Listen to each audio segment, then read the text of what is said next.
The soft hum of conversation and clinking glasses filled the air, blending with the gentle jazz flowing from hidden speakers. The restaurant glowed with ambient lighting, gold tones bouncing off polished marble floors and crystal chandeliers. It was the kind of place where people dressed to be seen, where exclusivity was part of the menu. At the entrance, a tall, poised black woman stood at the hostess stand. She was dressed in a sleek, tailored black suit that hugged her silhouette with elegant restraint, a gold necklace peeking from beneath the lapel. Her heels clicked softly against the floor, but she stood perfectly still, composed, waiting. Behind the counter, a young hostess tapped distractedly on a tablet, barely glancing up. Without making eye contact, she muttered, "Sorry, we're fully booked. No tables left tonight." There was no warmth. No offer to check again. No recognition. The woman's expression didn't flinch. She simply raised an eyebrow, her gaze sweeping slowly across the restaurant interior, clearly noting at least 2 empty four-tops and a half-cleared corner booth. Her lips curled slightly at the corner, not quite a smile. A smirk. Calm. Dignified. Dangerous in its quiet confidence. From behind her, a couple in line whispered.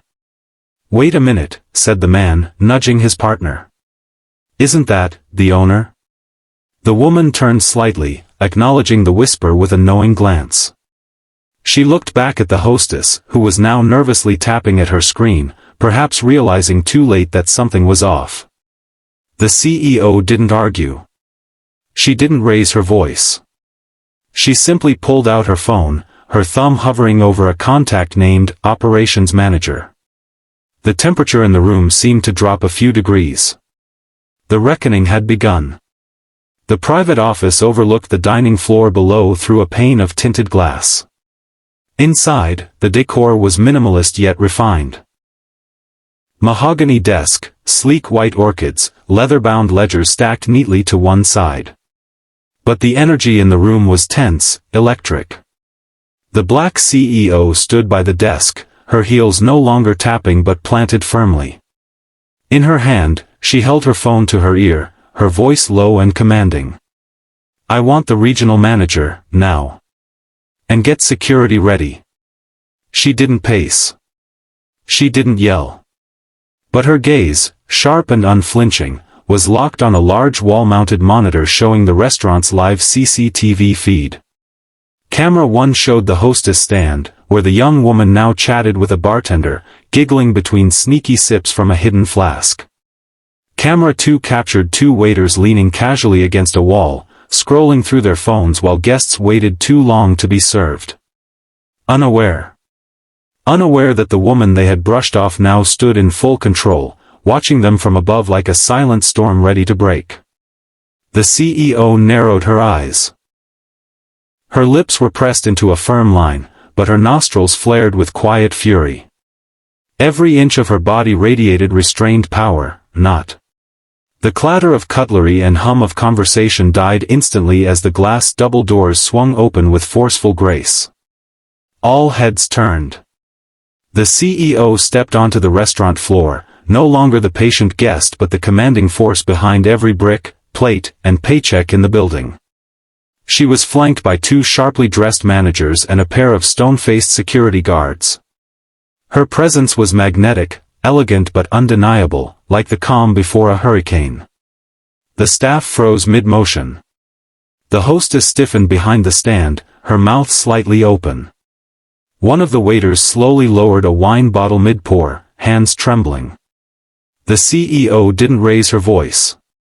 She didn't need to.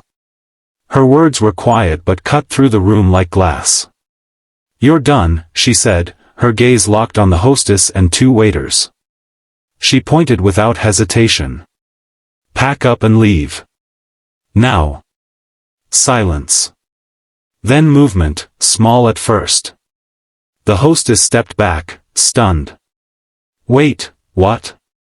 I didn't." "Now," the CEO repeated. Security stepped forward calmly but firmly, making it clear there was no discussion. A ripple of gasps and murmurs passed through the guests. Phones were already up.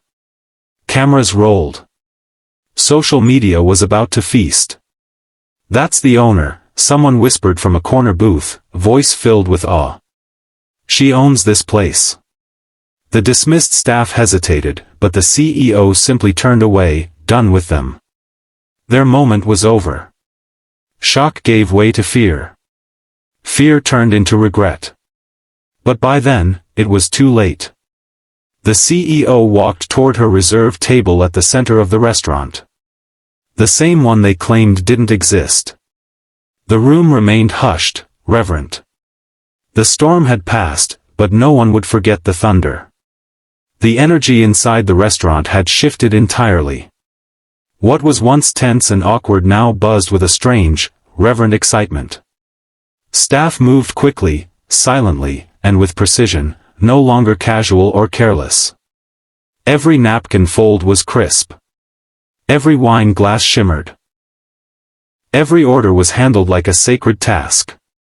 At the heart of it all sat the CEO, now comfortably positioned at the most prominent table in the house, center floor, near the grand piano, under a cascading chandelier.